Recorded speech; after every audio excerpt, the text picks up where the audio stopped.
You're killing me, Smalls. Adam Carolla. Yeah, get it on. Got to get it on. The choice if you're going to amend it, you get it on. Thanks for tuning in. Thanks for telling a friend. We love that about you. Right, Gina Grad? That's right. Handball, Brian. Here's why I'm fucking great. Good night. All right. So Patrick from Sandlot is it's the favorite movie of it's the Goonies of Goonies. Yeah. Anyone under 40 loves the Sandlot and Goonies. If you saw it at the right time, it's a fucking magical movie. And now all their kids love it, and it is in constant rotation at our house. It's like a lighter Stand By Me. It's better than the Goonies for sure. Yeah, it hits with a certain demo.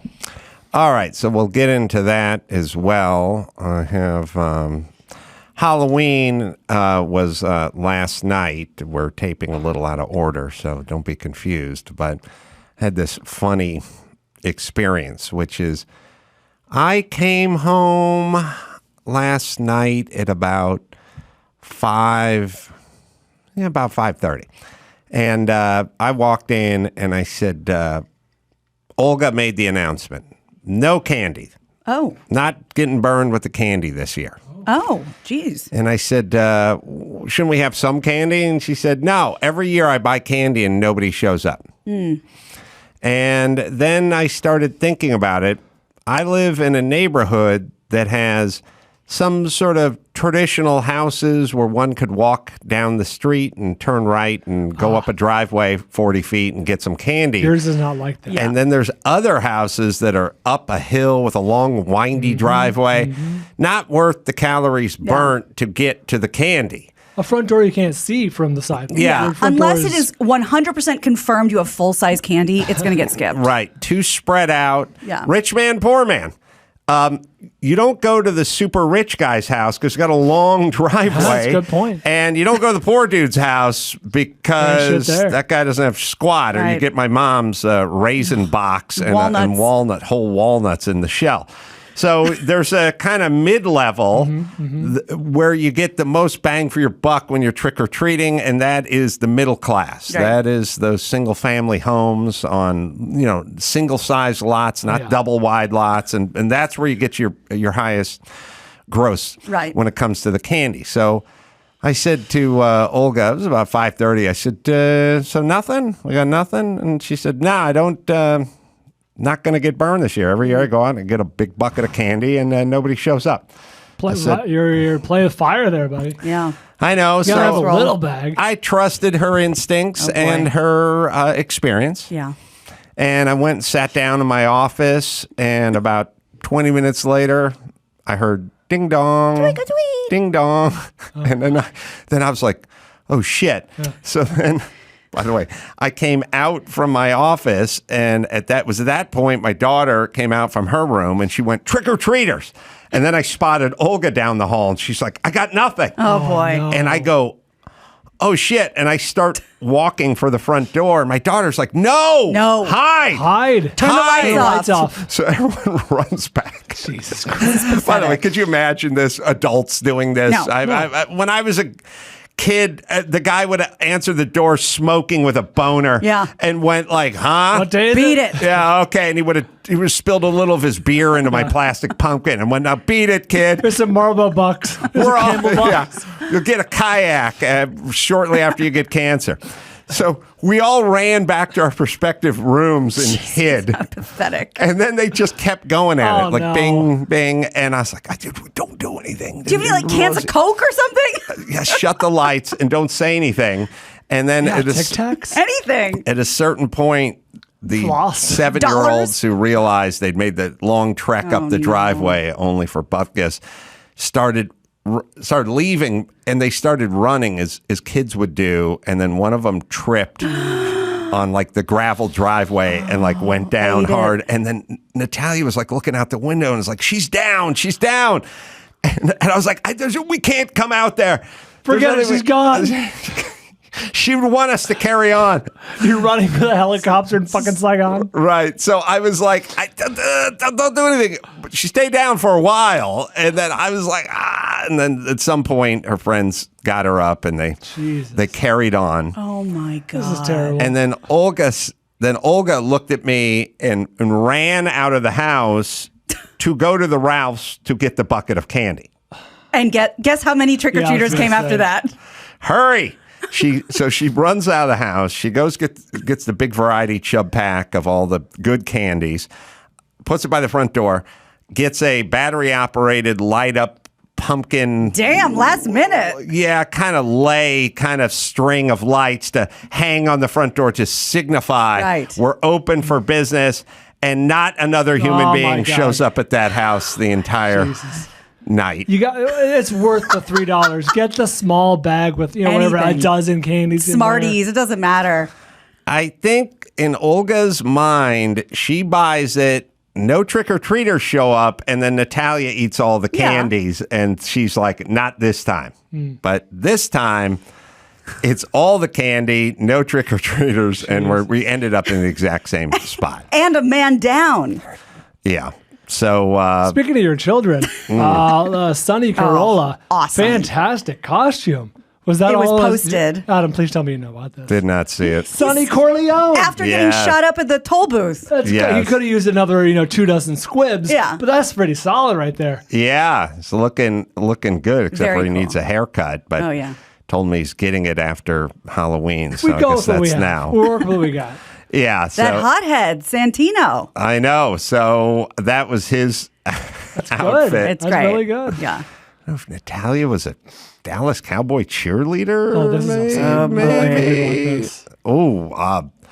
Worse than that. I didn't examine her friend, but I saw through a doorway that someone was wearing bunny ears. Oh, so no. I don't know if the Playboy bunny is alive and well. Maybe it was the Cadbury bunny. I hope. Sure it was Peter Cottontail. But it could have been a Playboy bunny. The problem with Natalia being a Dallas Cowboy cheerleader, it's cute when everybody else is a cheerleader because they're homely and it's cute. And look, they're playing dress up. You can't be hot and a teenager and be in a Dallas Cowboys cheerleader it's very outfit. suggestive. Yeah. When you're already a very good-looking kid. I should have intervened. Yeah. Thrown a coat over. Give her a scarf. Yeah. So speaking of kids, Tessa had her achievement day. This is so exciting. And for those who don't know, we haven't talked about it in a while, but find your achievement day. Rather than your birthday. Don't celebrate something that everyone can celebrate. That's right. Hitler had a birthday. Idi Amin had a birthday. Right. The worst teacher you ever had in junior high has had a birthday. Everyone you despise has had a birthday. It's weird that we celebrate so hard on the birthday, but the achievement day is not only that, it's floating because you can always beat it. Your achievement day could be the day you graduated from UCLA, and then 4 years later could be the year you graduated from med school. Absolutely. We could keep upping it. Right. Sorry, go ahead. So hold the picture till the end of the story. I got a picture for you guys. So speaking of Halloween, Tessa's school has a big fundraiser / thing for the kids, which is the Halloween Hurrah. This is, they sell tickets, they have the big raffle, and the kids are tasked with selling the raffle tickets. And this is Tessa's first experience with selling anything, candy bars, raffle tickets, whatever.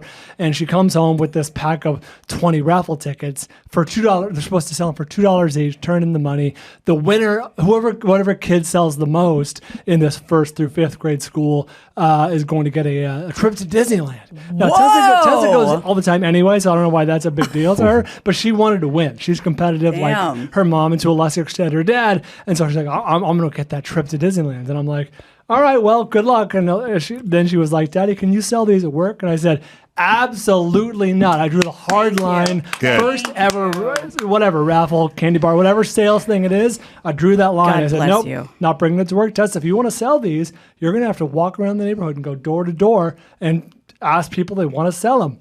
And she was shot out of a cannon. Wow. She sold $184 worth of tickets. Wow. Door to door. Grandma and Grandpa bought some, and we bought a few. But Was she getting tipped out of 20 tickets? No, she you can go back to school and get more. Got it. So she kept going back every other day, and like, I need more tickets. What would the raffle win you?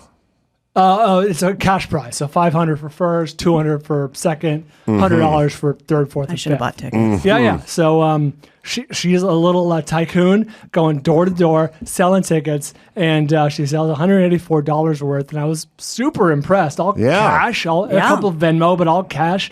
And so she turns them in, and then on Monday, yesterday as we record this Monday, the day of Halloween, they have a Monday morning assembly where the whole school gets together, and the principal, does her thing, and then like announcements, whatever. A bit of her business needs to be done, and they go, now we have the raffle winners, not the raffle winners, the who sold the most. First prize, trip to Disneyland, little Sean Conroy. Hey, no, she wasn't even close. That kid sold like $500. Fuck him. Listen, like those kids are juicing. You know what I mean? You got to put an asterisk by their name in the book. The first time I was at Kimmel's TV show, maybe season 1, and one of the dads was like dragging a wagon full of Girl Scout cookies just down the hall, like forcing. Right.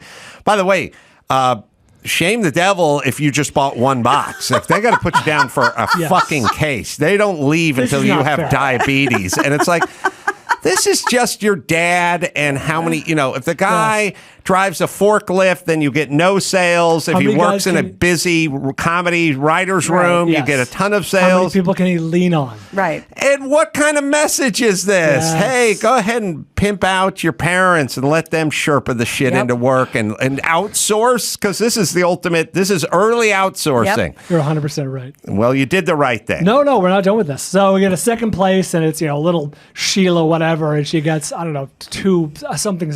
And in third place, we have 5 Dave & Buster's gift cards for the third place finishers, and that's so-and-so, so-and-so, so-and-so, so-and-so, and Tessa Bishop. And I'm standing next to Christy, and I in front of all these kids, I audibly go, holy shit. I let out a holy shit. And Tessa is beaming. She earned this $15 gift card to a place she's never been, but she is thrilled. She has the plastic gift card with that now, the picture, because we snuck a picture of her. She's so excited. Like all the kids were there for the assembly, and she did it all herself, man. We had no help. I mean, we walked with her, of course, but hi, would you like to buy a raffle ticket? I was never hit up for raffle tickets. Yep. Got to get back to it. Never will be. People, the thing you earn, whether it's the first bicycle you buy or a go-kart, or even a lot of guys with their first car stories, the thing you earn through mowing lawns and saving and all that kind of stuff just has so much more value. As a matter of fact, the stuff that's given to you, in a way, it doesn't have any value in a sense that it is tangible. It does have a street value, but in your mind, it really doesn't have a value. But yet, it's sad because everyone's impulse is, I don't want to mow lawns all summer to get a beat-up pickup truck. I'd rather have somebody give me something. But your instincts aren't always the best, although I will say this in my vindication department.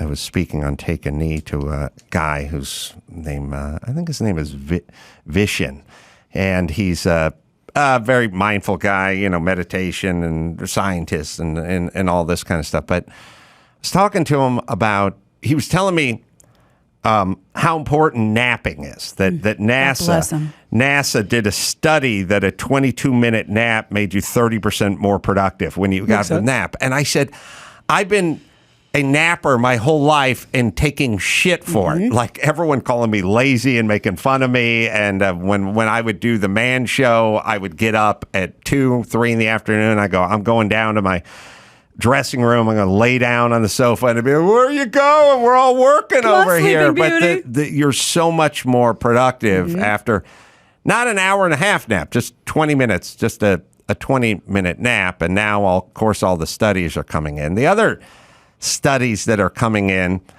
and we should kind of learn this, which is anyone, when you have teenagers and you try to get them up at 7:30 in the morning to go to school, they're like, oh, they're dead. They're laying there going dead. And we do this thing like, come on, lazy boy, got to hit the books, don't be lazy, get going, whatever. I'm fucking tired. Teenagers, need to sleep 9 or 10 hours a day. Like they need to start school at 9:30. My school, every school I ever went to, 8:06. Every morning the alarm went off at 7:30. I was miserable and brain dead when I staggered into my first class. It's weird that we take things that are so basic. Like, look, if you have to argue with every 14-year-old on the planet to get out of bed, maybe 14-year-olds aren't supposed to be getting up at 7:15 in the morning. Maybe they need more sleep. Maybe we should adjust the time the school starts. Maybe the school should have a nap period at 1:30 in the afternoon. Like, it's called calculus. Why don't we reverse engineer this a little bit? The other one, of course, was... Sorry, before you say that, my high school started at 7:45. Oh, my God. And there were preschool activities. I was going to say, by the time certain kids got to like certain varsity sports, like rowing or whatever it was, like you show up for practice at 6:45 and then you started school at 8 or 15 or whatever. It was like 7:45 to 3. Oh, crazy. My God. And then, of course, the next one was all the veggie wash and Purell and antibacterial soaps and all way fucking us all up. Fucking up all the flora and the fauna. Soft, weak. Oh, so I was called gross and lazy my entire life. Lazy because I wanted a nap and gross because I didn't want to use the soap. Vindication, baby. It only took 4 decades. It's your achievement day. Yeah. All right. There was a thing I was listening to. It was President Biden. He was talking about junk fees. And I thought Biden's kind of angle is we got to tell the guys that are making fuel and gas, they got to lower their prices, like stop gouging. And then all these other places need to stop adding on these junk fees because the way we're going to fight inflation is to lower the cost of these things. But again, that's sort of a outside in thing because I think Biden can talk all he wants about gas manufacturers and big petroleum stuff, but they just go, I'm not going to do it. We're going to do it. We're going to charge $6 a gallon. But the junk fee that he was talking about, which I agree with, anyone who's signed up for this or got the basic cable package or the phone package or whatever, there's a bunch of, you buy concert tickets and there's $35 worth of junk fees on there. And it's always some kind of service fee, handling fee, processing convenience fee. Whatever, dressed up as some nonsense. Go look at your receipt the next time you stay at a hotel and look at all the whatever tax, resort taxes and all that. I'm down with that in principle. But the example he uses is a weird one. So I'll play the clip, and there's 2 parts that are weird about it. Decision. Some airlines, if you want 6 more inches between you and the seat in front, you pay more money. But you don't know it until you purchase your ticket. Look, folks, these are junk fees. They're unfair and they hit marginalized Americans the hardest, especially low-income folks and people of color. They benefit big corporations. All right. All right, we'll get into the people of color and the marginalized people and the poor people. That's not the part I'm confused about. I was going to say. His example of big corporations gouging you with junk fees, are you flying economy plus? Completely opt-in. Yeah, right. If you don't know, it's sprung on you. You pay another $42 and you get another 6 inches of knee room. I mean, first off, the airlines have been doing this for a million years. You have coach, business, and first class. They're not, flying business isn't a junk fee. It's you opt in to pay more to have more leg room and more comfort and more meals. So then the question for me is always like, is this in the prompter? And I think it's in the prompter, but then who's putting it in the prompter? And then when you're trying to make an example... Yeah, that's a very bad example. It's like you going, look, these junk fees over at the sub sandwich place. You get a 6-inch sub or you get a 1 foot. You get the 1 foot sub. They charge you twice as much. They don't even tell you about it. You want the bigger drink, they're going to charge you another $1.50. Those are junk fees. Those are you opting in for more knee room. As That's the and opposite in the world of junk airlines, fees. I feel like everything is just broken down. Yes. Do you want this, and are you going to pay for your extra bag or your knee room? There are way too many fees. I'm sure we could all agree on this. That said, this is the worst humble brag ever. As one who now exclusively just pays the upgrade for Economy Plus or whatever it is, the poor man's first class, that is explicitly laid out. The second you click on that seat, it's like, this is an extra $100 to go to New York. It's like, great. You're Sounds absolutely right. It couldn't be clearer, which is why you can choose the ultimate example, which I'm sure Biden hasn't been to a concert since 1966, but he should have said, like, concert fees, Ticketmaster. Those are your hidden junk fees. This is the opposite of a hidden junk fee. Now, he's not been flying commercial for a while. Probably a few years. And somebody must have put this in the prompter somewhere, but who's vetting it? Who's writing it? And then Doesn't why? make any sense. When you're saying this thing, this sort of nefarious thing that big companies are doing, are gouging people without their knowledge, is the working premise of the speech. You've carved out one example that everyone is aware of and either pays for or doesn't pay for, depending on whether they opt in or not. It'd be the opposite of what you're talking about. So is there a 31-year-old chick who's putting that in the prompter? Wait, let's hear it again. Let's see if we can figure out. Because I don't think he's freeballing it. No. It's something's, it's there, but then how does it get there? How did it stay there? Some airlines, if you want 6 more inches between you and the seat in front, you pay more money. But you don't know it until you purchase your ticket. Look, folks, these are junk fees. They're unfair, and they hit marginalized Americans the hardest, especially low-income folks and people of color. Do you think he's freeballing, actually? I noticed his eyes kind of drifted as he did that, and he sounded lucid. And then when he went back to the prompter, it was a lot of, syllables going together. It's very let them eat cake. Like, he's like, how much could a price be? Like, he doesn't even know how it works to fly on a regular plane with the rest of us. Also, I was telling someone, I think I was telling Chris about the marginalized people. We do a lot of focus on the marginalized people who don't do a lot of commercial flying, I'm guessing, but it's the marginalized people. We need to find the marginalizers. What we're doing is we go, here are the marginalized people.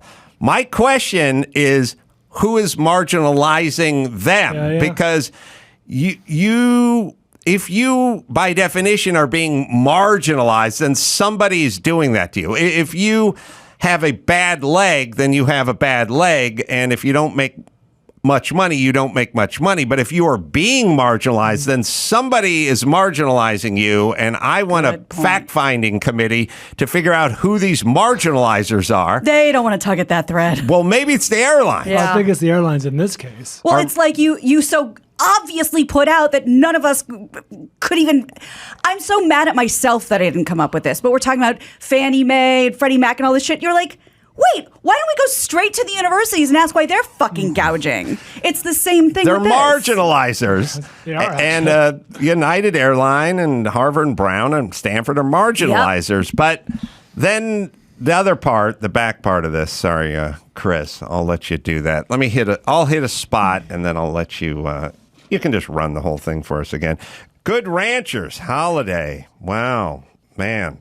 Our waists get a little bigger, our wallets get a little smaller. Good Ranchers wants you to save in a season of spending. Beef prices are estimated to increase another 20%, those marginalizers, by 2023. Good Ranchers is letting you lock in your price. Like a future. This November, when you subscribe during Black Friday savings with my code Adam, you get their exclusive Black Friday offer of 2 free 12-ounce Black Angus New York strip steaks, inflation-proof your meat budget. Get $70 of free USDA choice steaks and save an additional $25 on every box when you subscribe. It's Good Ranchers, right, Dawson? Treat yourself or someone you love to Good Ranchers award-winning service and quality this holiday season. Remember to visit goodranchers.com/Adam or use code Adam at checkout to grab their best offer of the year. Black Angus is one of the premier breeds of cattle for high-quality beef. So don't have a normal Black Friday this year. Have a Black Angus Friday with 2 free steaks from Good Ranchers, American meat delivered. All right. We'll play that clip one more time and we can listen to the end where the marginalized people are being hit the hardest. Some airlines, if you want 6 more inches between you and the seat in front, you pay more money. But you don't know it until you purchase your ticket. Look, folks, these are junk fees. They're unfair and they hit marginalized Americans the hardest, especially low-income folks and people of color. They benefit big corporations. All right. So we have low-income folks, and then we have people of color.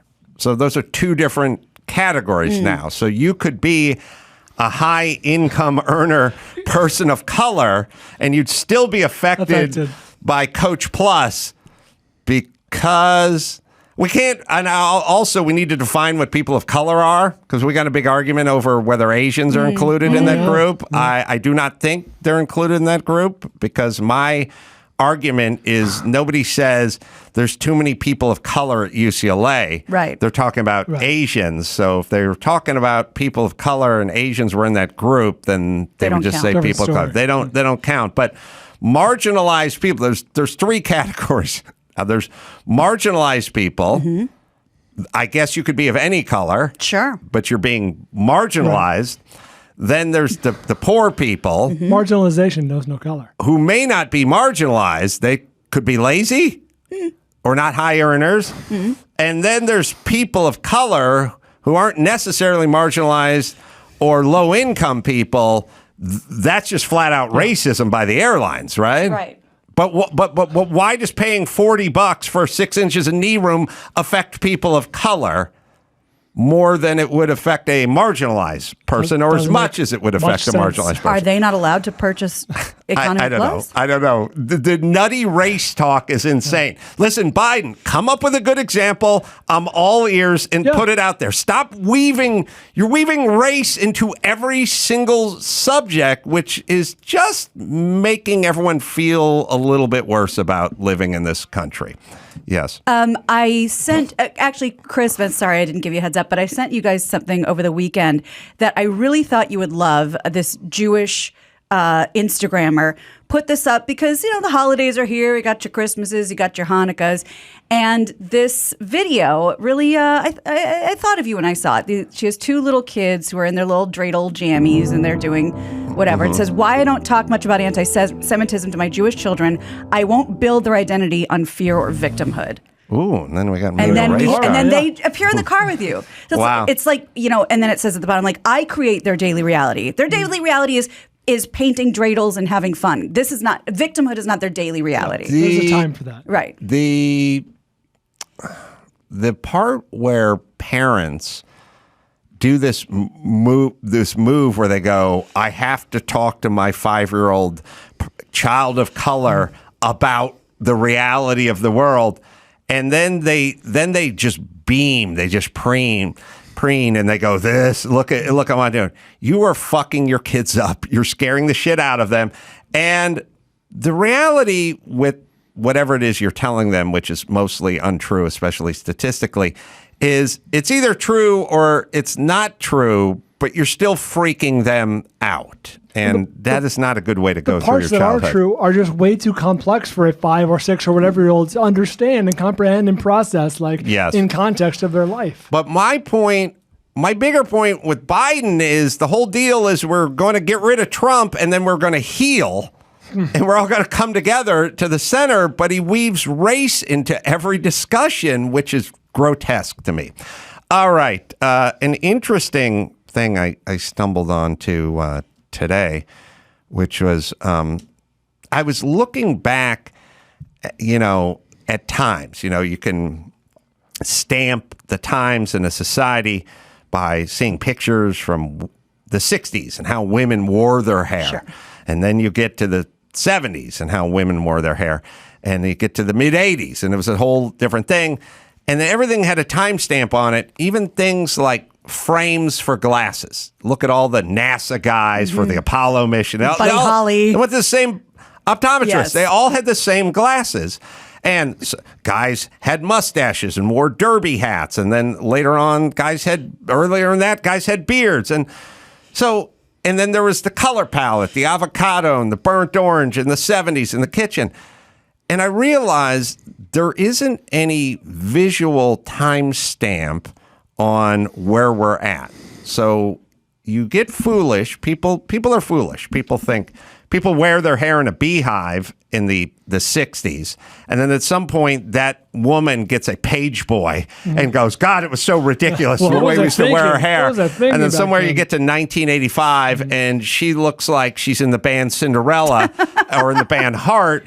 And then she's looking back on the page boy and that was ridiculous. Right. So considering you hop ahead a decade or 15 years and you look back on how ridiculous you were with your fashions and your hairstyles and your glasses and your beard or not beard or whatever the thing is, for the first time, we're not going to be able to really look at pictures to gauge where we're at or where we were at 25 years from now in this era. Oh, you think so? Why is that? Because you're bald. Oh, that's true. I got short hair. Dawson's got long hair. You got a beard. No, Chris has a beard. I don't have a mustache. You won't be able to. You look at this crew here in this building. There's no uniformity in anything, in glasses, in styles per se, hairstyles, facial hair.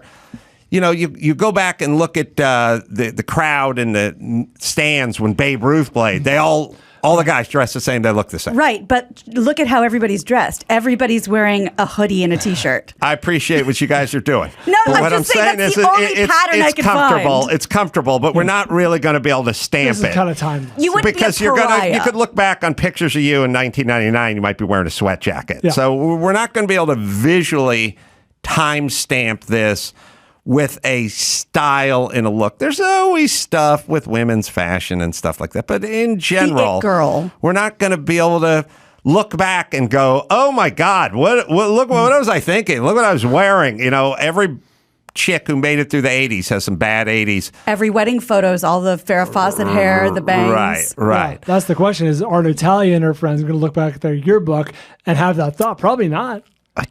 What's there to see? I don't think so. We're not going to be able to look back on how we dressed or what we did with our hair.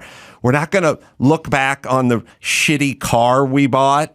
You know, the really bad Oldsmobile something with the just okay, Landau top, and it's all kind of shaped the same. No one's going to make fun of anybody for if your 16-year-old's first car.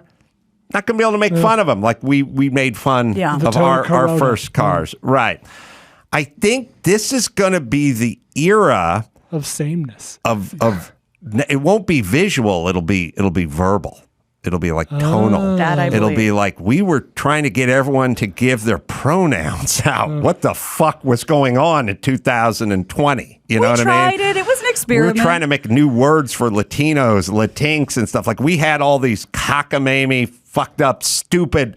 It'll be the era of stupid ideas, not stupid fashion. Back then, in older times, everyone's kind of, from an idea standpoint, was kind of on the same page. It was more visual that you could stamp that time. You know, it was a lot of, you know, meat and potatoes and go to work and religion or whatever. It was the visual. I think we won't be able to study pictures. We'll have to read tweets in order for historians to catalog the time we're in now. That makes sense. And it's interesting. And well, you're sorry, but now you're implying, and I think you're probably right, that those things will eventually go away. Will they eventually go away? Or is this just who we are now? I think it will. I think they will. I think I think pronouns are kind of going away. I don't hear people talk about them too much anymore. I think a lot of ideas that don't work go away. And so this is an era of foisting lots of ideas on people that don't work and going along for a few minutes, but they tend to slough off. If it's going to be like fashion, then what's going to happen is, or what's going to have to happen is the younger generation is going to have to find all of this lame. Yes. You know what I mean? Like the rejection of the previous generation is what brings forth bell bottoms or whatever it is. All right, I got one more thing to complain about, which is Luis Garcia, the Houston pitcher. I just turned on an old. I just hit Sports Center or something from few days ago. I was just sitting home watching TV. I was like, I got to get caught up on SportsCenter. And I hit SportsCenter, and it was the end of the Houston-Philly game. Mm-hmm. I don't know. They preempted it and ran the World Series. I didn't even know how I got there. That's not important. I just clicked it, and I was watching Game 1. And the guy that was on the mound, I've never been more satisfied in my life, Luis Garcia. Well, we'll show you the whole at-bat. I just clicked into this. I don't know who's at bat from Philly. It's JT Realmuto. This is the big go-ahead home run that they hit at the time. Oh, thank you, Chris. Oh, so I didn't know that was what you're going to talk about. I'm sorry. All right. Well, here we go. Oh, I told you in the office I've never been happier in my life. But all right, home run. But here's what happened. The pitcher. This is 5-5. Toward the end of the game, I don't know, 8th inning or something. Go ahead and run it. They're just showing the pitcher. So, Bo Derek, right? And then he calls his pitching motion like rocking the baby or something like that. So I'm just watching it and going, fuck this guy. Fuck this guy. He's got fucking beads hanging from his hair down to his thing. He does this stupid, he's dubbed his thing. He did his whole rock the baby thing. I now hate this guy. Yeah. So I'm just watching. Sorry. Yeah. Good. The guy with the Bo Derek hair who takes 10 minutes in between pitches just had a dinger go out of the ballpark. And I was so happy about that. And it's some of those times when I say to myself, you sit around and you go, every time I'm running late, there's always traffic. Once in a while it works out. Yeah, once in a while. I just tuned it. I started this right at this guy's at bat. That's right. That's all I saw of the game. If he had a normal motion, he would have missed the home run. That's right. That's right. All right. We'll take a little break. Got lots more right after this. Okay. Can I please first say, I am obsessed with meter, and I will never cook again without it. I can't tell you. We are in the future, and anyone who's not doing it is missing out completely. I made onion-smothered pork tenderloin, and cooked really well. That's exactly my point. Thank you. You cannot undercook it. You cannot overcook it. It was amazing. And I've said this the other day, as somebody who's always worried I'm going to give everyone in my family food poisoning, I overcook shit. And I know it. And my family's very nice to ignore it. But I can't help it because I'm worried. Pork suffers, too, from the overcooking. It's stringy and dry. Absolutely. I love this. I think it was so tender. I'm gonna show you some of the screenshots I took from the actual app. Explain to people, how the meter works. Okay, so it's a thermometer. It's a silver thermometer that you put right into the middle of the meat, and it's Bluetooth to your phone. And all you do is stick it in, you put your food in the oven, and then it starts calculating your estimated cooking time, what the internal temp is, what the target temp is, what the ambient temp, and it's all on your phone. Go to the next slide. So it's estimating my cooking time. It figured it out. It gave me a heads up when there was 6 minutes remaining. We're getting close. It's at 1:30. And then go ahead, go to the next one. I was confused because I put that I wanted my target temp to be 150, but it said remove from heat, take it out. I'm like, okay, maybe it's glitching. Well, guess what? Gina, who's been doing this for a while and Chris knows where this is going, and who knows like a few things about food, I did not realize how much the center continues to cook when you rest it, when you take it out of the oven. So go to the next one. It shows you this is how long you want to rest it for. Let it rest until it's still going up, till it reaches 150. And then it says, happy eating. Enjoy. It really walks you through the process. It's incredible. I've been using this. I mentioned before. I've been using this for years. It's awesome. This is all fantastic. I'm glad you love it. The real advantage, Adam, is when you're barbecuing, you have people over, you're having a couple beers, you might lose track of what's on there. You're like, how long is the steak been on? I guess it's probably about ready. No. It'll just tell you, or you just look at your phone. Yeah, and when we're talking about the turkey, talking about chicken, you're talking about pork, stuff you don't want to undercook. So you play it safe and you go a little longer and it just dries up. Suffers. And it suffers, but who's to say right where that Mason-Dixon line is of trichinosis versus juicy and delicious? Right.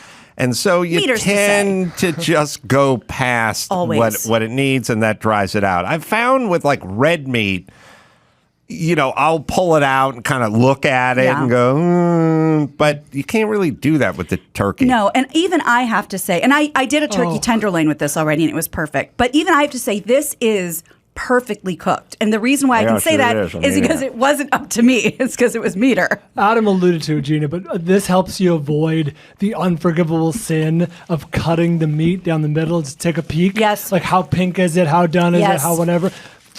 All the juices. It's everything you want to know is in there. So I took I cooked this right before I got here today. Wow. So I'll show you a couple pictures, and everything will be on the website tonight with the recipe. And this was an easy one. Just go. So you can see in the middle, I just wanted to cut a piece to show it is perfectly evenly colored, perfectly even temperature. You can roll through them. Oh, that's my little meter shot because I loved it. Pen. It's literally, like a Bic pencil. Keep going.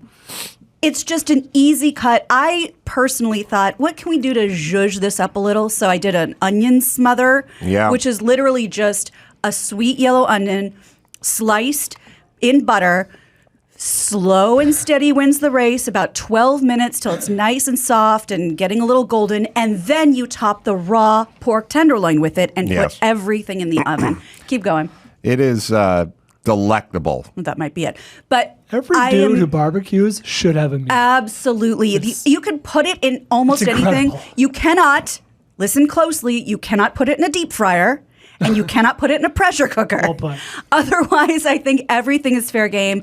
I will never cook without this again. This is your Thanksgiving gift. I am so grateful that I now know about this company and that I have this for myself. All right, outro. Yeah, buddy. Grain-freecomfortfood.com. This will be up tonight. Oh, sorry. We'll cut that out. Beat your feelings. Do some healthy eating with Gina's recipe. Eat Your Feelings, brought to you by Meter. All right. Well, Meter. What else can we say about it? Let's not mess up the turkey this year. Get the perfect tool to make sure your bird turns out juicy, not overcooked or drenched or having to drench it in gravy.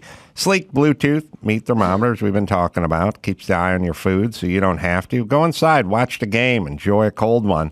It'll let you know when it's time to come out. Gives you a countdown so you can stay, if you think about it, you're doing this, especially if you're thinking about holiday season. You're not alone in your house. No.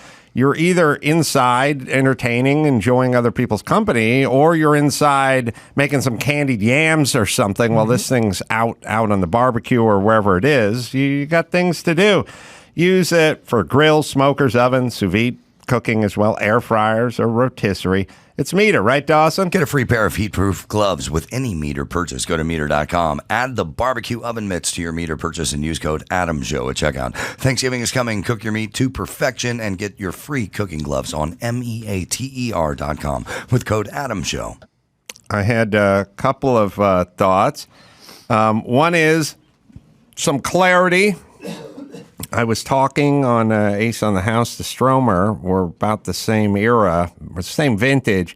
Stumbled onto a show that I forgot about, but we've talked about on this show before, but it's been a while. Best part of my high school years, which was a 20-minute workout. That's where they put the women on the turntable. Yeah. And they basically do an erotic 360 yoga workout. jazzercise thing. What? You don't know this? I don't think so. Oh, high kicks. It's so sad. It's fucking weird. If you said, can you do the Star Spangled Banner? I'd be like, 4 How about the theme to Taboo 2? Oh, yeah. Now we're I got that one. That's burned in. That's right next to Pete Ellis Dodge in my brain. Oh, right. I know. That I know. All right. Let's see. We got a couple of questions up there. I'll just start at the top and we'll roll on down. Let's see. Mike, 41, Virginia. Mijo. How's it going? Good. What's going on? Well, I was going to give you some advice for the walk, but I started YouTubing those videos, and now I got to go beat my dick like it owes me money. All right. All right. You're watching 20-minute workout videos? Nah, but I do recall those. They did help make me a man, as Bald would say. That's right. Oh, yeah. Instrumental. So you're an Army vet. And That's right. You would do 20-mile walks. Oh, boy. And you got recommendations for people with the 12-hour walk? Yeah, so real simple stuff like, hydrate. But like, you got to start hydrating about a week out. I think, Adam, you said you were trying to target like November 11. So you have time. You can definitely hydrate for about a week. Try to eat a lot of vegetables, foods high in water content, and then, limit maybe any alcohol intake. And obviously this applies to everybody. But yeah, really get hydrated. Hydrate a week out. So starting on Saturday, you and I have to hydrate. Because we're going to do this a week from Saturday. Yes. Hydrate a week out. That's interesting. I've never really thought about that. At least a week out. And get some salts. They have, Adam, I think you probably had these in the 80s playing football, the oral rehydration salt. They make salt some tablets. better versions of that stuff. Vinny has ultra salt. You advertise Liquid IV. I would take a few of those. And then during, you'll probably run into some Ralphs, some 7-Elevens. I would say chocolate milk when you're out there. Get a lot of water.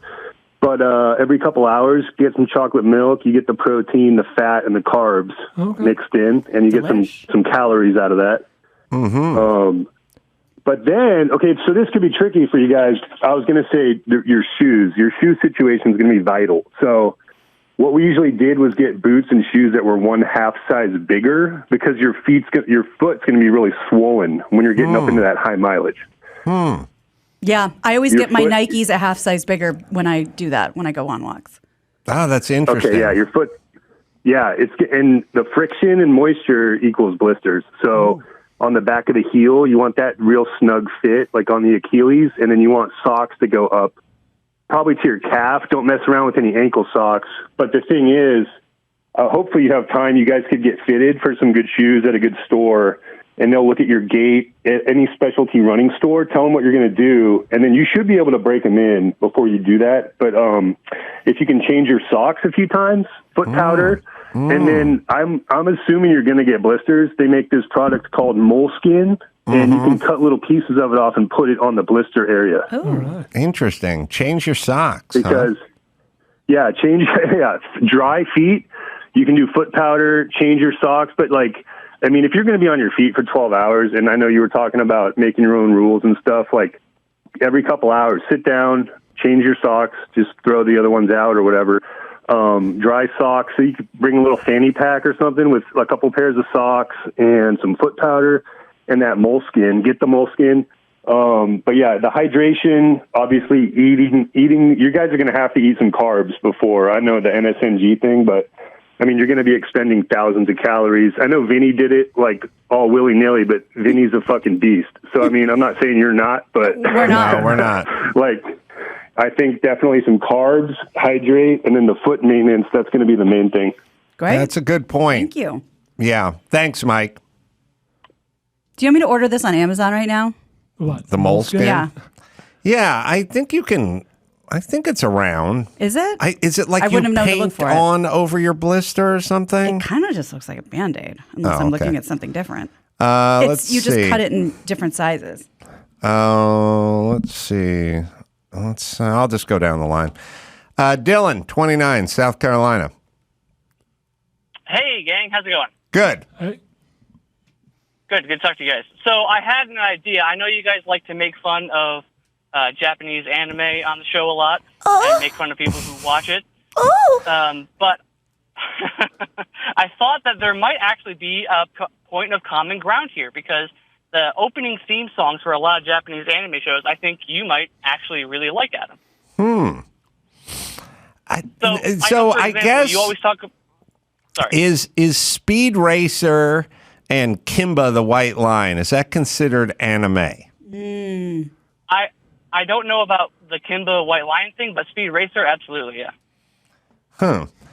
When we get in trouble and we're in a fight, who's the one who just won't turn and run? Who's the king of doing good and doing right? Kimba the White Lion is the one. Gotta get it on, gotta get it on. I got them all up there. Kimba. Here's a song by a gay guy. Kimba the White Lion used to come on before Speed Racer. It's always It's a semi-racist that the Japanese draw. Their version of Americans are huge saucer-sized eyes. Kimba was a white lion, and it had huge Anglo-white lion eyes. How nice for us. And I don't know if someone can find the beginning of Kimba the White Lion, but we can figure out whether that's anime. So I liked Speed Racer, and that was anime, but that's where I stopped. Right. I have to assume Dylan's talking more about modern anime. Like Sailor Moon, that kind of thing. Mm-hmm. Not necessarily, no. So the one in particular that I had in mind, I know that you love the song Bitch by the Rolling Stones and how they incorporate the horns. Mm-hmm. Where there's a fantastic anime opening theme song for the show called Cowboy Bebop. Oh, yeah. The song is called Tank, but if you look up the opening theme song on YouTube or whatever, I don't know how you guys do it back there, but if you look up the opening theme song for Cowboy Bebop, I think you might take to your fancy. We're listening. Strong start. I think it's time we blow this scene. Get everybody in the stuff together. Okay, 3, 2, 1, let's jam. A little West Side Story-ish. Good stuff, yeah. Sounds like a stand-up bass. Yeah, can't go wrong with this. Check it out. Yeah, this is hot. Got a little Mod Squad to it. Yeah, you're right, Dylan. But then I would turn it off after the theme song was done. It's actually a really good show. I wouldn't expect you to watch it, but it's really good. But baby steps. Sorry? Those are baby steps. It's a good way to start. You ever see Kimba the White Lion, Dylan? I have never even heard of that. I think I'm too young. We will. But as a fan of anime, this could be anime. So this is old school anime, but just like if you're, you liked jazz, you'd have to know the old school stuff too. Do they have the only thing that separates anime from regular animation is just the fact that it comes out of Japan. So. Oh, okay. Now you have to picture me, 9.5 years old, sitting on my stepdad's bed, except for it was the sofa during the day, staring at a 13-inch black and white TV with just a glazed look over my face in squalor. It's a sad tableau. Saying, look at Kimba. So free. Out there in Africa. Yeah, running free. Running the Serengeti free. One day I'll break free of these chains that bind me in North Hollywood and move to Valley Village. 2 or miles possible away. Toluca Lake. I'm starting to get the feeling that Lion King has some explaining to do. Kimba very much like Simba. And the whole vibe is very similar. I'm just saying. Simba and Kimba, and that predates it by 25 years or something. There is a big controversy about it. Okay, I'm not There surprised. is. Good. There should be one. Was Kimba out of Japan, and was it like done by the Speed Racer people? I don't know. But about the same year. But it would have been like the later 60s or something. I was probably watching reruns of it in the 70s. All right, one more question. Let's talk to Patrick, 47 Fort Worth. Patrick? Ace man, good to talk to you. Hi, guy. Hey, I already got my tickets for Workin' Blue in January. Very excited. Great news. I learned a lot about John Popper and Blues Traveler listening to the show, and I heard you talking last week about making a playlist when John was on. I have 2 requests for you to include in your playlist, both 2 of my favorite songs. I learned them both from listening to ACS. First one is Regarding Stephen, which I think is the first one I learned from you. Mm-hmm. And then the next one is Look Around. Yeah. Good song. Love both those songs. I love both those songs. Would not have known those if it wasn't for you and listening to this show. And then if I can go stretch your imagination a little bit, I'm right there with you. Reggae is not my favorite, and there's no more played out song than No Woman, No Cry. But if you guys find a YouTube video of Blues Traveler doing that live with, I guess, Ziggy Marley or something, John Popper goes nuts and does like the entire bridge on the harmonica. I got to hear this. And it almost brings tears to your eyes. Really? What year is that from, you think?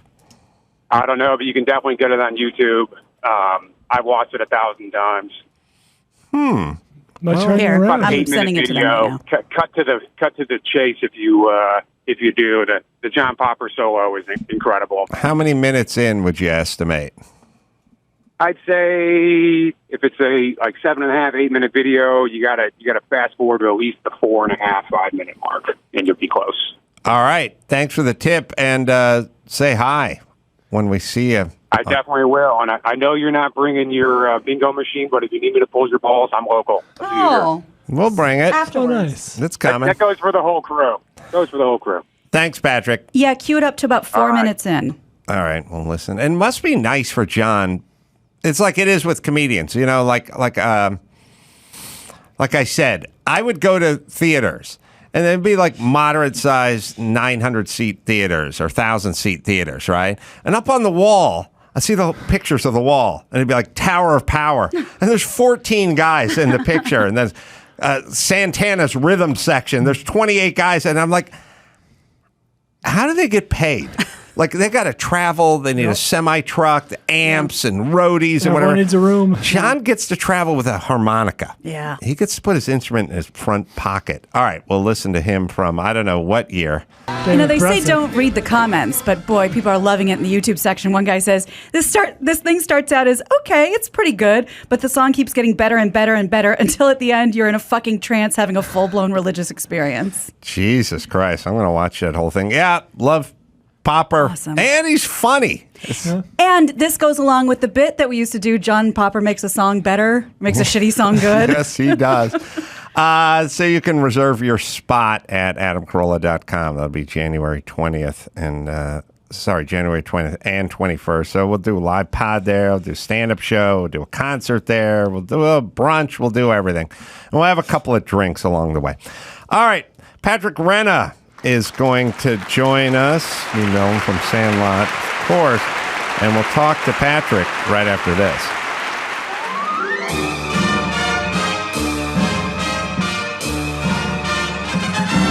It's time for Nicaraguan Name That Movie with Adam's buddy Oswaldo. See if you can guess which movie this famous line is from. We named the dog Indiana. If you said Indiana Jones and the Last Crusade, We named the dog Indiana. you're correct. Now, back to the show. Patrick Renna has joined us in the studio from Sandlot, of course, and we can talk about the athletic line, the clothing line, I should say. HambinoAthletics.com is where you can go. It's launching as you hear this. Good to see you, Patrick. Yes, you too. Thanks for having me. So Sandlot is, I'm trying to think if there's Okay. All right, I got it. Yeah, go. There's certain movies. Okay. Every black rapper has seen Scarface. That's their number one movie. That's a given. You For sure. Call me racist, but if I have seen many a Cribs, whatever. They go down to the movie theater. There's the Scarface poster. It's a demographic that just enjoys that. Sure. Okay. Then there's the Goonies group. Yes. And the Sandlot group and the Goonies group may commingle, right? Because yeah, I've seen a few tip jars at restaurants where they say put $1 in your favorite, and I'm not going to lie, Goonies is usually a little higher. But, really? Yeah, but whatever. I think, and so then there's nobody under the age of 42 and a half who does not know the Sandlot. That's exactly right. I would even go 45. Yes. For sure. And now it's getting passed down to a new generation. Yeah, which is mind-blowing when 3 generations comes up to you and says they've seen the movie, and then some, like your stepson, a 5 or 7-year-old is like, I love you, man, you're my childhood. And I go, wait a minute, you're still a child. Hold on. So Yeah, this that's is weird. That's why he's in Little League, because we showed him exactly. Sandlot, he got excited. Yeah, I've heard many a 10-year-old tell me I'm their childhood. And I'm like, all right, well. Did any inkling of what was going on when you were making it? How old were you when you shot that? I was 13, so it was my first film ever, my first job ever. I'm from Boston originally, and I moved out here to be an actor. And it was one of my first auditions, so it was not the normal quintessential Hollywood experience. You know, there was no rejection from the get-go. I learned all of that stuff a few years later. But so it was just a very wild, surreal experience. And I don't. We knew the movie wasn't terrible. Being on it, we're having a lot of fun, and the director and all the ADs and producers are saying they're watching the dailies, and I don't know that I've ever heard anyone say the dailies suck, but they definitely were pumped about what they were seeing. So we knew that there was something good, but I don't think anyone could have imagined what it turned into. There's just no way to know that it means this much to people. Because there's no way to know at that point in the artistic process, because there's so many good movies that never see the light of day and no one's ever heard of. So you wouldn't know it just straight based on merit, because for everyone that catches fire in the zeitgeist, there's 100 that are equally good. We've just never heard of them. So that's where the cosmic whatever forces come in. Yeah, right? It's true. You have to strike gold. You have to. I mean, the movie has to be good, and then it has to be seen, and people have to be interested. And like you said, you go to these independent film festivals, and there's hundreds of movies that are brilliant and never get seen. But you say you came out here at 13 to act from Boston, so that's a long trek for a 13-year-old. Yeah. Did your parents move out here with you? Did they support this? Did they know something that we didn't, or you didn't? Apparently they did. I wanted to act. I did a lot of school plays. I had interest in it. My mother, I almost said my mother at the time, like I've switched. No, my mother, she had a job opportunity, and she just moved out here and brought me with her. I don't think I was begging to do it, but I was very excited to do it. So it was all my idea, which I think is the important part when you're younger. It has to be your idea, or I think you'll go crazy. Yeah, I think the big difference between my generation and certainly the generation today is I wanted to do a ton of shit when I was a kid too, and I just go, I would like a go-kart, but well, fuck off. I want to act. It's like, good luck. I like you. We're not doing it. You're not doing any of that shit. Or go ahead. It would be go ahead and do it outside. Yeah. You want to act? Good. Go act in the yard. Act like a good boy. If you can figure it out, good luck to you. Nobody now. It's like, as parents, you circle your kids. Like, would you like to learn the bass guitar? Do you want to be a Stratego champion? And they're like, I'm interested. And you're like, anything they're interested in is such a big deal because finally there's something, and you want to support it in as many ways as you can.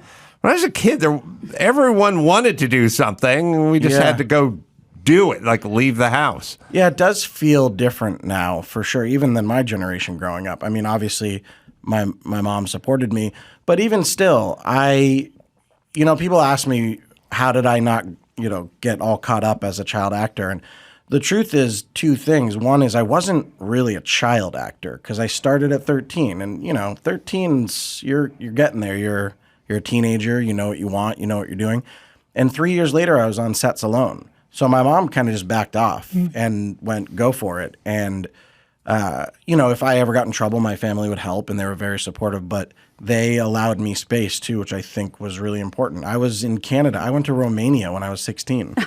I had to bring a guardian on that one, but it was like the older brother of my best friend who lost all the money I paid him in the Romanian casinos and was useless to me. Like, what project was that for?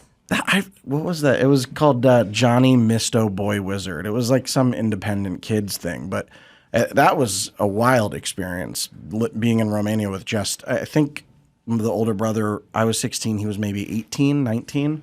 This is the older brother of a friend of yours? Of a good friend of mine, yeah. He was my guardian. And, luckily I wasn't old enough I hadn't started partying yet, because that probably would have been an issue. Did you have an agent when you got the Sandlot, or did the Sandlot get you an agent? I had an agent. I came out, I met with an agent. It was Judy Savage, who was the most famous kid agent of all time. She was the best. But even she said, don't expect to book a job for 6 months, a year. And that's what I mean. Like, I didn't have it was a very strange experience because I came out and my first audition was Sandlot and I booked it. And then I'm off on a movie, and then my second audition is Son-in-Law, and I'm off on another one. And you know what I mean? Like, it was weird. And then not until my, I would say, late teens did I start really getting that sort of Hollywood experience of auditioning and doing a bad job, and like sure, other things get in the way and are more important. Also, Son-in-Law is a fan favorite. Yeah, people love that one. Starring the Probably Weasel. sure. That's right. Yeah, the order of things is kind of interesting in life because I had a little bit of the same kind of experience, which is I did the Man Show pilot for ABC, and it went away. They never picked it up. Picked up Cupid with Jeremy Piven. So he played Cupid on Friday nights or whatever. And then a year later was on Comedy Central as a big smash hit. Yeah. And then I did the Loveline pilot. It was going to be a syndicated late night show. And then they pulled the plug and then it went away. And then a year later, it got on MTV and was a big smash hit. And so then the next pilot I did when it went away, I was like, relax, give it a few months. Don't worry, it's going to be a huge hit on another. Nope, never. Then the next one, I was like, nope, not happening. Then it's like, it's kind of, you want to spread it out a little bit because I got used to this same thing that didn't happen again. Yeah, and that's what I mean. Like, by the way, all I listened to was Loveline growing up. So, you were out here. Yeah, that was it. That was my show. God, what years were you listening to K-Rock back then? I mean, what year? We're about the same age, so I'm we're in 43. like mid-late 90s. Yeah, that was my jam for sure. But it's weird. You have this. I had 3 studio films in a row, and that was all I knew, with a sprinkling of a few independent films. And then, I grew up a little bit, and then that, like what you explained, really sort of happened to me, just kind of like off and on, off and on, off and on. Then I would do things that were successful too, and other things, but then there would be things that would just get pulled after one try. Made me have another flashback. Loveline, as Brian knows, we'd get phone calls, and some of those people would be on hold for 2 hours and 10 minutes. That was me. I was probably one of them. And the show was 2 hours. Yeah. People would call in 15 minutes before the show started, and I'd look up at the end on like the last break, and I'm like, guys, been on hold for 2 hours and 11 minutes, and we're wrapping up the show. Yeah. And all we had was just full banks of people waiting to get in all the time. And then I switched from that to the morning show, and I was doing mornings on KSX, and sometimes I'd run out of shit to talk about, so I'd just go, okay, the phone lines are open. Let's get into it. What's on your mind? And it was a blank screen for like 10 minutes. It was like 6:45 in the morning. I was like, where are these thousands of callers that will just wait for forever to hear the sound of my voice? Like, nobody's calling in. And I was like, but they always call in. They call in and wait for 2 hours. And you just get kind of used to one thing. Seems like normal. the norm. Last forever. And then it does not. Yeah. It's actually, I think about that often when I see other artists or actors or anything strike gold. And it's kind of dark, but I think about the end of that gold and how they're going to handle it, because that is something that everyone goes through. Even the biggest stars in the world have a flop, and, they're not used to it. And then what, Was the Sandlot was successful when it came out, but it takes a while to get into the cult status. Yeah. So what was the arc of it? The arc of it, it was successful, but I think it equates to like an $80 million theatrical run these days. So it wasn't this massive Home Alone hit. It was, a modest success. People liked it. I remember going to the theaters and people, when I saw the reactions in the audience, I was like, oh, people are loving this. So people really liked it. But then I think it went away, or it was done, and then something sparked where it just kept. I guess I shouldn't say it went away because it never really went away. That's the point, is it never really went away. And through DVD sales or VHS at the time, and then DVD sales, a little stint on Laserdisc, it just kept going. And then what really took it over the edge, I think, was the 20th anniversary, and then even more the 25th anniversary, because that next generation started to kick in, and there was some publicity around the 20th and a lot around the 25th. And I think it almost reminded probably America primarily, it's mostly an American film, how much people loved it. And then it just kept snowballing. It from 20 to now, which is almost 30, it's been something even more than the first 20. Because by now it's 2 layers of nostalgia. Right. It's when, we were kids or whatever watching it for the first time, and it harkens back to the 60s? Yeah. So it's just this nostalgia upon nostalgia, this great movie.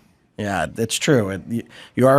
The movie was filmed in the 90s, but took place in the 60s. So there's already that built-in nostalgia, and now there's a third generation watching it. In a vague San Fernando Valley neighborhood that we don't get the name of. Yeah, do you know what's funny about, speaking of the Valley, which we were before we started recording, the director wanted it to just be in the Valley, and the only thing that still looked like the San Fernando Valley of the 60s was Salt Lake City, Utah. So that's why we filmed there. Oh, wow. Because now you go, it's the skyscraper. Even 30 years ago, it didn't look right. Yeah, there's Warner Center and stuff like that now. Everything in the background screwing it up. Yep. Yeah. I think, speaking of baseball movies, the Bad News Bears was probably shot in the Valley. As I no question. think about him going to some of those ballparks and those living in his cleaning pools and those ranch houses and stuff, it was very Valley-esque. Yeah, and that probably was really shot in the Valley because that was a little earlier. In Chatsworth Valley, yeah. Yeah, in the 70s, probably. The Sandlot also came out at the perfect time, in our history, 93. By the time those kids who fell in love with the movie, who were literally maybe at the time, middle school, whatever it was, by the time they got into college, got out of college, it was right when DVDs were coming out. Oh, The Sandlot, I love that movie. I got to get that on DVD. Probably enjoyed a second life when the new format came around.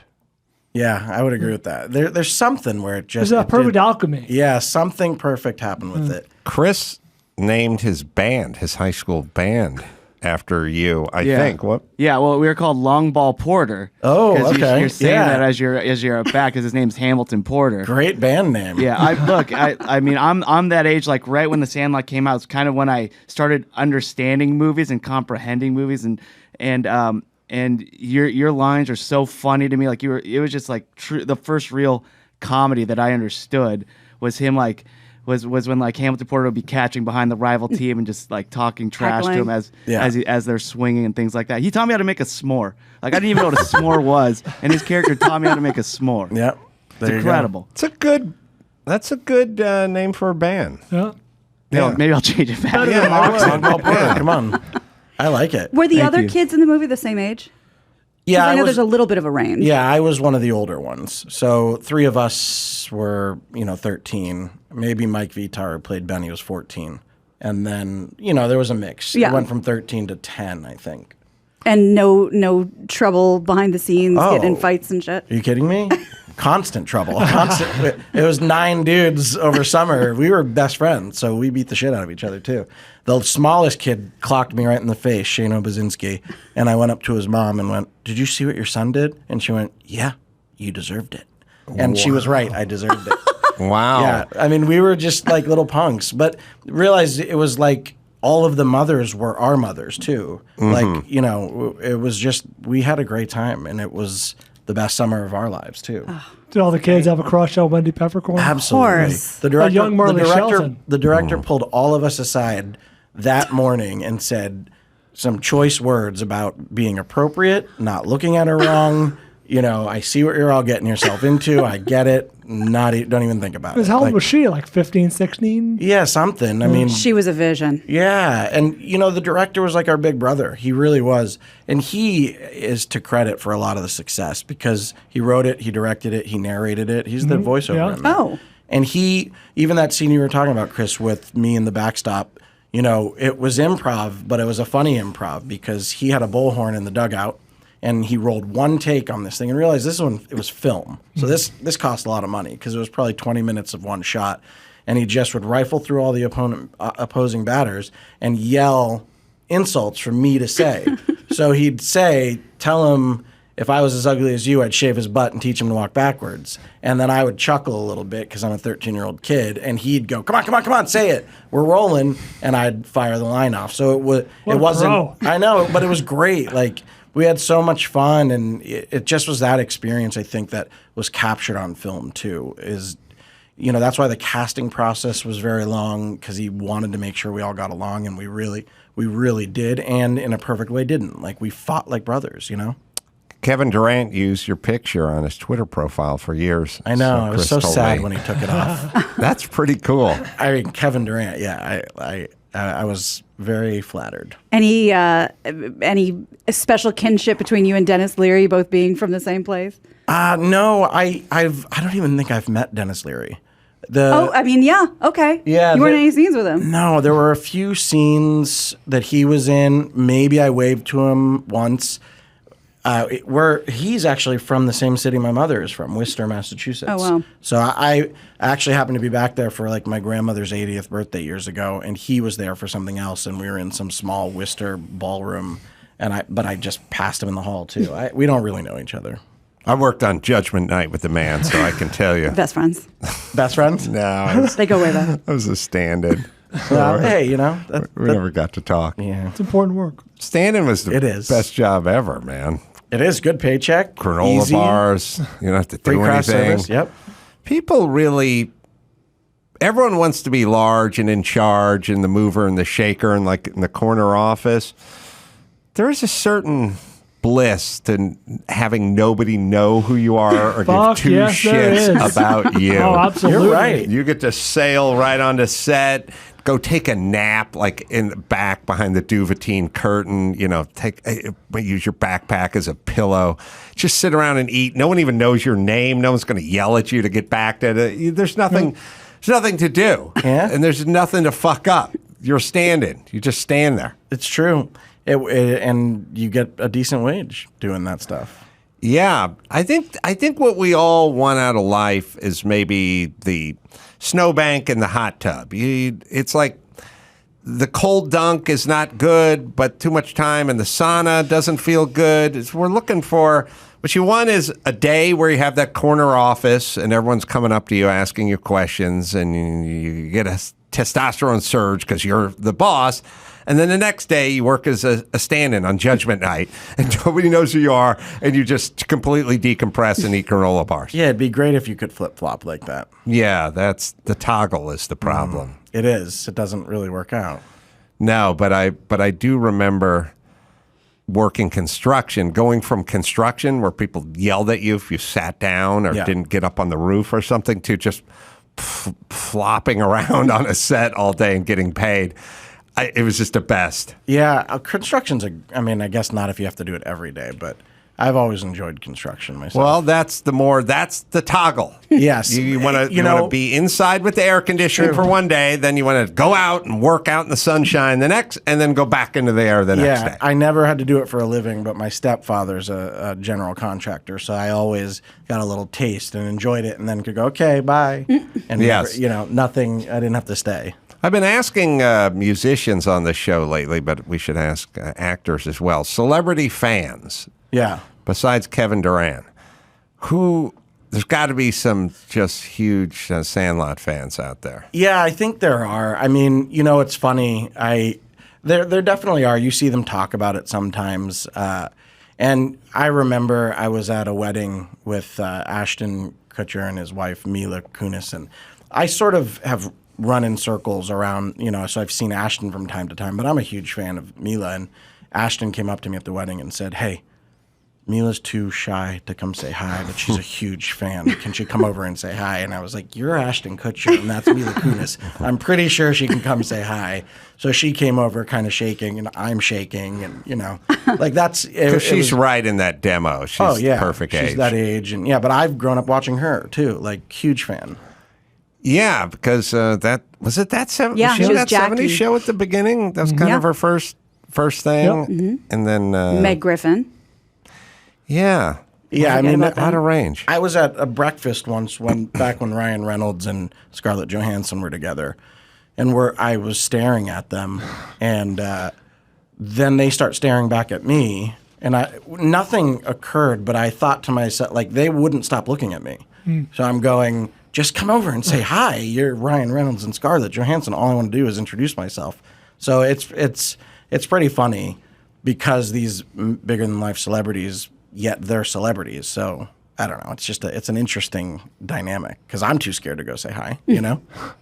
Oh, I never thought about it, but I think everyone who liked the Man Show is ashamed of themselves. Yeah. gosh. For sure. Nobody wants to come over and say hi. That's interesting. The Man Show is great. No shame. But No for shame. but it makes sense for someone like Mila Kunis, because if she's not thinking of herself as the person she is now, she's thinking of herself watching you at that True. time. Yeah. So she still has the Spielkiss, as our people say, a little nervous. Okay. Yeah. But that nervous, then I have it too. So, like, if Kevin Durant came up to me, number one, he's 7 feet tall. You break your neck. Get out about it. Yeah, exactly. All right, let me hit a quick spot here. Simply Safe over the holidays. Burglaries and package thefts. They spike. Our friends over at Simply Safe Home Security are offering 50% off their award-winning security system. Order your system for half off today and enjoy advanced security and more peace of mind this holiday season. This is a great product. I use it. They've been sponsors here for a million years. Peel and stick. Batteries last up to 10 years. No drilling, no pulling wires. Named the best home security system of 2022 by U.S. News and World Report. 3rd year in a row. Thank you very much. 24/7 monitoring. Agents use Simply Safe's exclusive Fast Protect technology to capture evidence and verify that the threat is real for faster police response.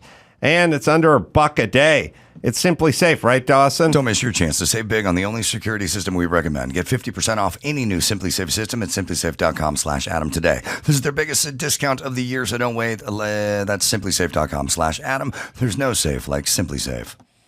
All right. So, Patrick, you want to hang out and do some news with us? Love to. Hey, boss. Yeah. Real quick before we get to news, can I just say real quick, I'm 48. I've never seen the Sandlot, but about 28 years ago, I lived in Isla Vista going to UCSB. You showed up at a party at my house on Del Playa. I was in the house, keg outside. Someone comes in and says, "Hey, the kid from the Sandlot's here." I run outside, even though I didn't know the movie. I knew who you were.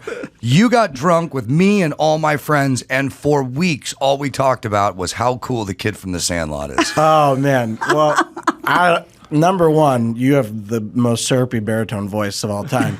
That's the best job in Hollywood, by the way. Yes. Number two, just so you know, UCSB was my college experience because I didn't go to college. I remember the house you're talking about. Right across from Window to the Sea. Yes, and all you guys did was party. Yes. Did you even learn anything?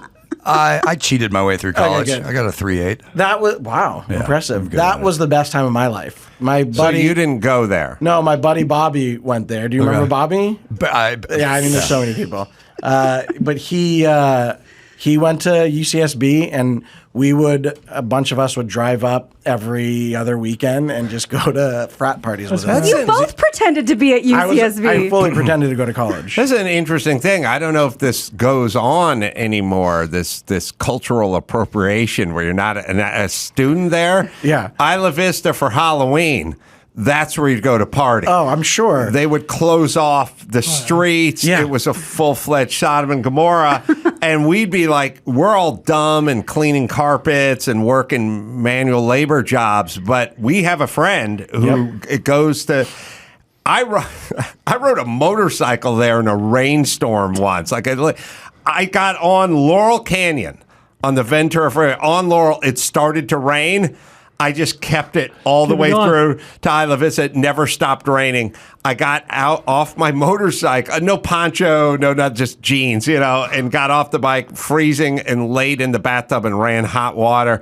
But we would go there and party all the time. And then we had another friend who was at San Diego State, and we'd go there, crash out, go to Tijuana, stay at the dorm. Like we used colleges that were within striking distance to party. All you needed was one friend. I had buddies in UCLA. We only did the UC circuit. Okay, Sure. we stuck there. San Diego State. Sorry. No, but we UCLA, we had a buddy that was going there, so we'd go to all the parties, and we were just that age. I missed college, but I did not miss the college fun. I didn't go to college not because I had a burgeoning acting career. I was just dumb. Yeah, I might have been half and half for We would me, go too. to Santa Barbara and party all the time. That was the move. And Isla Vista was the Halloween party place. I don't know if they still close the streets off there or anything. But I don't know. When I first went to school there, my first year, we had Chancellor Yang who took over, and he did a major crackdown. Boo. So Halloween post 1995, 95 and beyond was nothing like it was. You did remind me of a Santa Barbara, Isla Vista party house. I don't know where, but it's the same story except for different, which is we went up there for a man show retreat because I had to do. Me and Dr. Drew did a speaking engagement at UCSB. At Campbell Hall, probably. At Campbell. It was big wooden beams in the ceilings and stuff. The big venue. The biggest venue there, yeah. Yeah, we'd sell that place out. It was crazy. Thunderdome. And so they wanted to do our man show writers retreat, which is all we would do is drink beer and fart on each other, and sounds like college. We didn't do anything. And I said, well, I got to play Campbell Hall with Dr. Drew on like Friday night. And they were like, well, that's our writers retreat weekend. And I was like, well, why don't we just go to Santa Barbara? I'll do the show. And then when we're done, we'll do our writers retreat and we can party and rent a cabin and whatever. And so we did. Well, then we got bored on Saturday night, and Danny Two Sheets was like, we should get in our van and drive down to Fraternity Row and go check it out. And we went in, and before you know it, Jimmy and I were standing in this frat house. I was like, man show, guys. Everyone's drunk and starting to go nuts and chugging beers and started getting dicey. And we ran out to the van, and everyone, like the writers, everyone jumped in the van, and they were like rocking the van and pulling the mirrors off the side, and all the drunken frat guys had poured out into Isla Vista, out into the street, were blocking the van like it was. It was crazy. It was our fault. It can get dicey. Patrick's experience was very much the same, except we were all yelling Sandlot. Yeah, and then we let him cut in line for all the beers. Great. Yeah, it's like, yeah, dude, you're with us. I can't believe that was after a crackdown. You're saying that was mellow? That was more mellow Isla Vista. Yes, that's not my memory.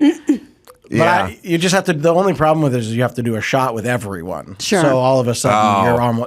Then it's time to go by 1:30. That's what the other memory is Jimmy's cousin Sal had to drive the van we're all in because he doesn't drink, but he's from Long Island and he doesn't know how to drive. And he got in the van and he started up. It was in the middle of the street and throngs of people were like pouring out and blocking the van. And I was like, Sal, go, you got to go. Because if we don't start rolling forward, we're going to get swamped here. And he's like, I don't know what to do. And everyone's drunk yelling to the one guy can't really drive to go forward. Yeah. You got to have a better exit plan. Yeah. For sure. Yeah, I think our entrance plan was flawed. Yeah. No, I think your entrance plan was perfect. I mean, you just were the kings of the castle, but then you got to get out. You got to sneak out. Yeah. Little Irish goodbye. Yeah, you stayed 10 minutes too long. Yeah, exactly. All right, should we do a little news? Let's do it. Take a quick break. We'll come back with the news right after this. We're talking about crowds. We have a really tough story that I'm sure you've heard about by now. More information coming in about the crowd surge in Seoul, South Korea. Killed 150 people at least, injured 150 more. This was over Saturday night. Victims mostly teenagers and young adults in their 20s. So you might have seen the situation. I'm showing you a clip right now. The alleys are about 10 feet wide. People are packed in together, shoulder to shoulder. Some the going Halloween thing? Yes, some going different directions. This is in Seoul, and the video that we're seeing shows that sort of a sloping alley, and it's just packed. There is no clear organizer. There are no clear exits. Unfortunately, there was a huge. The word everyone's been using is stampede, but looking back, they're now reporting saying stampede isn't correct. It's not like everybody went crazy and started panicking. They're thinking somebody probably fell or got pushed, and it just becomes this absolute domino wave through the crowd of people being trampled and essentially suffocating, because when you're that close together, even if you're on your feet, you can't get enough air in your lungs. They thought a celebrity or something was in one of the clubs? That's one of the many assumptions that I read online. It's just, it starts with just one little tiny thing, and it just sweeps down the alley because there's nowhere else to go. It's also one of these things that it never feels, it's sort of gun in the house versus pool in the backyard. Many people wouldn't let their kid play at a house that had a gun in it, but they would if it had a pool in it, and that's statistically how you're going to drown. And we're in a world we're worried about COVID and shark attacks, but we don't really, you can stop it if I'm talking.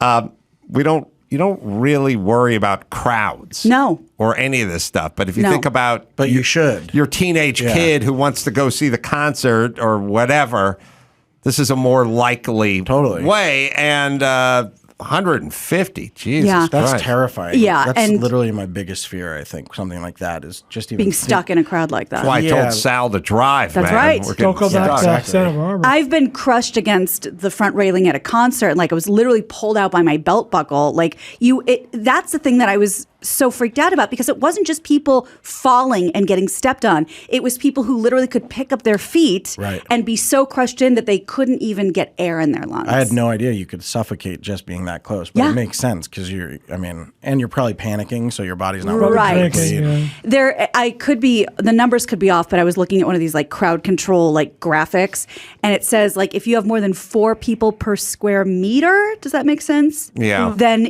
that's when things start to get dicey. 6 people per, 8 people per, and then there's no way out. Yeah. It's always a metric system when they do that. I know, that's why I get confused. All right, so very, very sad. And if there's updates, we'll have them. Kanye West. I guess a meter is like 40 inches. I buy it. God, we're so stupid. 12, 36, 40, because 36 is a yard. It is 39.37. Look at you. I get, in Price is Right, you're a toast, but I give it to you. Yeah, you went over. Square meter, yeah. 40 by 40. So if it's more than 4 people standing in that, that's when your risk goes up significantly. Yeah, I could see that. Kanye West, so toxic that we know all the companies that have dropped him. Guess who's not accepting his donations? Goodwill won't take Yeezys. In less than a month, Kanye's empire has evaporated. He's made several anti-Semitic remarks, now comparing himself to George Floyd, saying that after Adidas cut ties with him, he now knows what it's like to have a knee in your neck. Shouldn't you always take people you don't like money or stuff? Yeah. Like, there's reparations, Sure. like for companies that were lost in World War II with the, anti-Semites or whatever. There's, when a guy's as an apology. Yeah, well, like if a guy's criminally indicted of something, then they would make restitution. Bernie Madoff. There's a restitution thing. Like sell his assets. You wouldn't go, that guy's horrible. I don't want any of his shit. You'd go, fine, have him give us a bunch of shit. If you're going to give me more. You owe it to us. Really need it? Like, are they to be choosing? Yeah, that's the other thing too. Like, hey, maybe these kids would like some Yeezys. These some poor free orphans. Yeezys. Like $1,000 shoes. Totally. Yeah, well, now they're talking about the resale on the shoes going through through the roof. Oh, yes, through the roof because it's closed. Because there's the whole sneaker guys. Yep. It's a whole market, and then if you're going to stop making them, then now it's a collector's item. And then there's also that kind of like, this is Charles Manson's loot. Right. You know what I mean? Like, there's a crowd that'll pay for a mandolin that Charles Manson Well, owned. like the house he murdered people in goes from over asking. That's right. There's also a video I saw this morning of a shoe shop in Texas that all these dudes are breaking in to steal the Yeezys. And they're all like, you just see on the surveillance, maybe you guys can find it, but they're all like confused and kind of like opening the boxes and they don't know what's going on. And the guy's like, I knew this was going to happen. So he went to all the back stock and took one shoe out of each box and like hid them away because he knew that he was going to get hit. He knew those Jews were going to break in. That's exactly right. And steal those Yeezys. Remember when this was a couple years ago now, and no one really this didn't cause any of this. Remember when Kanye said that 400 years of slavery was a choice for black people? Yeah, that's on TMZ. Oh, I'm sure it is. Was that when they got in that heated argument? It was on TMZ, like in The Office. It was on like TMZ Live. Yes. Oh, so you're saying this? We should have known this was coming. I think we had some smoke signals. He's had some thoughts for a while, but he was. It was a black guy kind of arguing with another black guy about slavery, and we have a lot of weird racial rules. We're like, it's okay for them to do that, but it's not okay for you to tell other groups of Don't get involved. The weird, you can use the N-word as long as you're singing with another guy who's black. Like we have rules, you know what I mean? And so that was black guy arguing with black guy about slavery. So Whitey usually kind of goes, well, we don't like what he says, but we can't really judge because it's not our place. Yeah. You know what I mean? That's maybe that fell under. That makes sense. He's also looking for places to put the kids from Donda Academy since that's been shuttered. He wrote an open letter to agent Ari Emanuel, who publicly came out against Kanye's anti-Semitism in this op-ed article he wrote, and he's asking Ari to find a place for Donda's 60 kids to go as they look to transfer. In Kanye's plea, it's on Instagram, to Ari, he kept referring to him and people of his ilk as, in quotes, business people, likely interchanging the word with Jewish, but please help with some of your business people. He also put it out to Rahm Emanuel, maybe to help him out. So everything's going great. Well, look, you can file this under what I've been saying for a million years. Whatever happens to you, you'll do it to yourself. 9 out of 10 times. People float through life worrying about what's going to happen to them at the hands of other people. And you can get T-boned by a drunk driver when you're just sitting at the light. But most of the stuff you do or that happens to you that's negative, you've brought a lot of that on to you. I concur. I mean, if you think about people, sometimes family members, you think, why did they do this to themselves with me? This was unnecessary. Yeah. You know what I mean? Or it's like, on a smaller note, just the neighbor who's just a fucking piece of shit the whole time. And you're like, I got tools, I got money, I got know-how, but you're never getting any of that, bitch. Because you had to do this. This thing.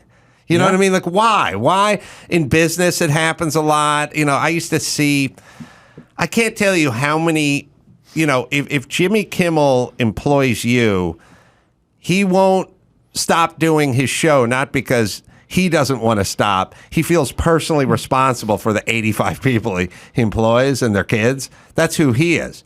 But I've seen a few people tell him to fuck off. And I've always been like, all right. We'll see. We'll see how that works out. Like a long-term move. It never works out. Yeah. And those people this is, Yeezy, yay. This is all of his, this is 100% him. Yes. He's doing it. He did it. I agree with that statement. And there's a lot of that. Yeah. I mean, he's an extreme example, but think about a couple of family members or a couple of friends from back in the day that, now it's easy to sit where you're sitting and go, well, this is me and that's them. But even if you get objective about it, you just kind of go, who started this fight? Who's the one who came to whoever? Like who? Why? Why would you do that? Yeah, or you didn't end the fight correctly. Like if, you're right, you can look at yourself on everything. There's a way to be magnanimous about it. Hard to do. Yes. It's really hard to do, but you're right. Well, Adam has agree more. Adam has a good way to do it, and I've since incorporated this into my life. The he said, she said, when, if I go talking shit about Brian and he did this horrible thing to me, the first thing, it happens. The first thing Adam would say is, if I talk to Brian, what would be his side of the story? And to make you have to flip it and see what your part is. Yeah. Well, that's smart. Everyone's first side of the story is this guy came up and punched me for no reason. Yeah. And then at some point you go, but if I talk to him, what would he say? I came up and punched you for no reason? Because nobody would say that. I punched Gina for a very good reason. Yeah, and he did have a reason. There'd be some version of like, well, I kind of called his wife a whore. Kind of. Really? I don't know if I said whore. Yeah. Harlot. Yeah. Strumpet. Yeah, so it helps. I'm just saying sort of micro and then maybe macro with Kanye. Most things that happen to you, you kind of bring upon yourself. Yeah. And people like that are so introspective and repentant. Oh, no, they're not. That's right. I think it's everybody else. Well, yeah, like businessmen. It sounds like he's doubling down. Exactly. Yeah. Doubling.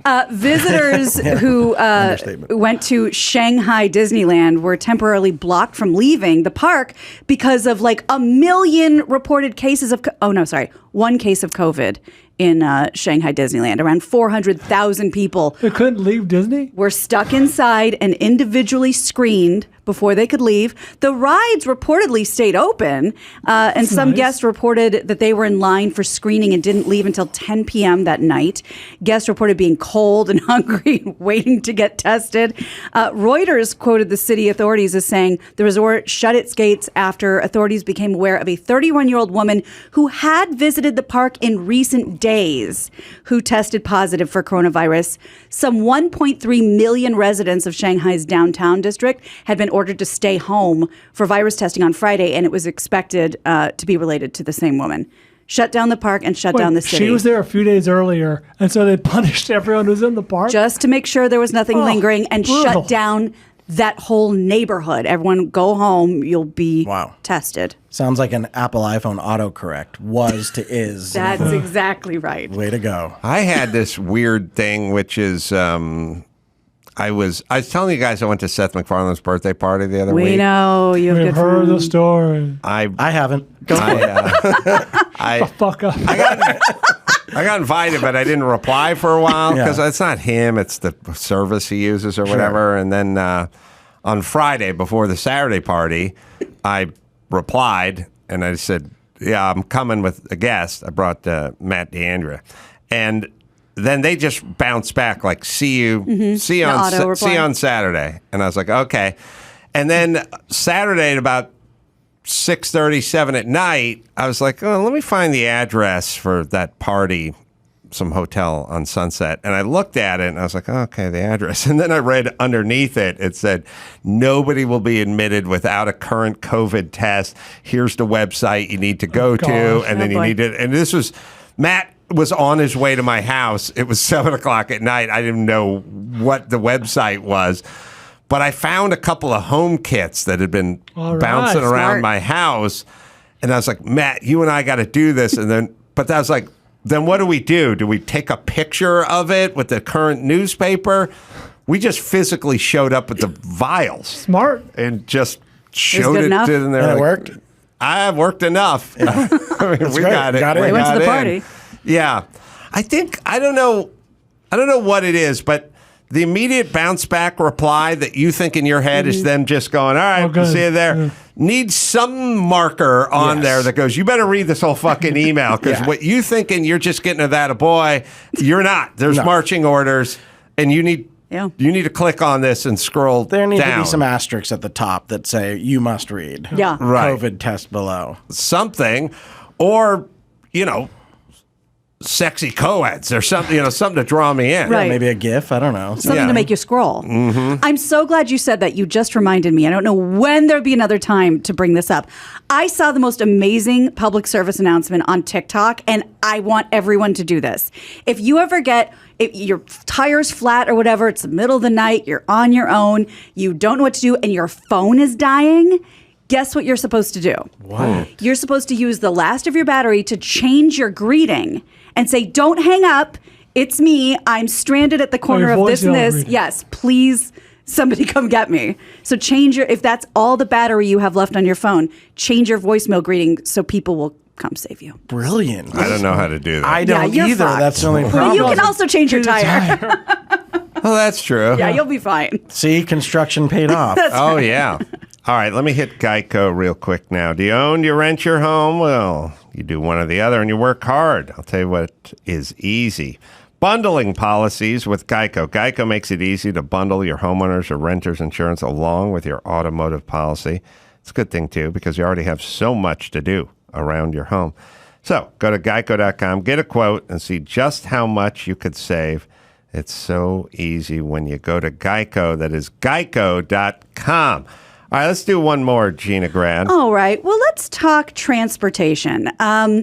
Driving in L.A., we know, seems to be getting worse and worse all the time. And now there's a new reason to hate driving on California freeways. For a couple weeks ago, we had the banners and Kanye's right about the Jews and the Nazi flags. Well, you might get lucky if that's all you see, because you might see this. I'm going to let ABC 7 tell the story of what happened on the 405.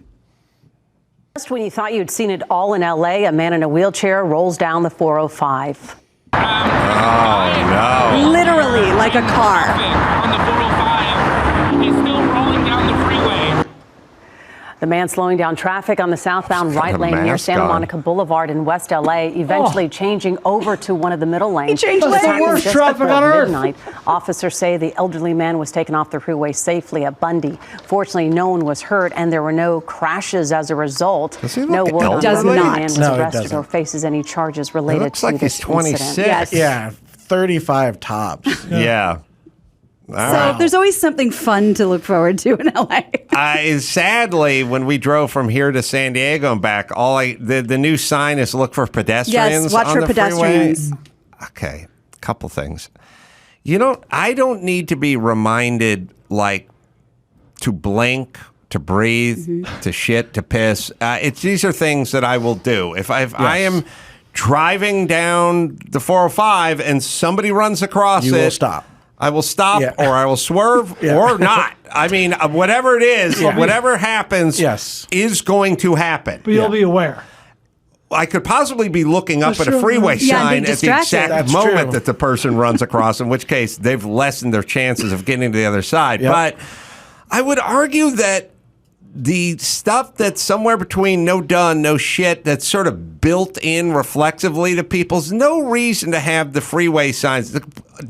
The entire weekend lit up like a Christmas tree from here to whatever, that you could have written turn right on a red. You could have written stop blaming your parents. You could have written anything on this sign and it would have been something, because this is nothing, because there is no real way to drive and look for pedestrians. You just, you drive and you see what's in front of you.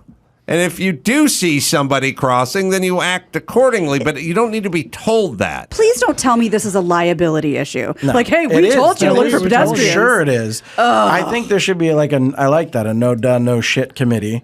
And every year they can veto 10 things. No, you know what? That falls into the no duh, no shit. Remove it. It's gone. The age isn't the only thing they got wrong, by the way. If you're going south from the 405, there is no Bundy exit. If you're at Santa Monica, the next one is Olympic and Pico. Oh, Brian. Yes. Okay, yeah. Wow. He's been traveling the 10 for a while. Although I was going to say, the Bundy goes north and south. So was that you in the wheelchair? Was that you? That means he made it to the 10 west, and he went a long way. He did an interchange? Yeah. Yeah, I wonder... It's weird because the guy clearly looked like he was 30. There was nothing elderly about this guy, but he was wearing a mask. Yeah, so he's nuts. So now we have nutty people that are running around the freeways, and I guess we have to look out for them. Around. But you still don't need to give us a heads up. No. You don't need to give me a heads up for squirrels either. No. It's just I either see the squirrel or I don't see the squirrel. Yeah, take a look. Elderly man. I wonder why they said elderly man. Elderly man. He's wearing what a yellow are they gaining hoodie. from that? Listen, I thought the guy fought Paul Pelosi was in his underpants for 3 days. So there's a lot of news, a lot of stuff floating around. I think that's the real problem in this world. There. News. Yeah.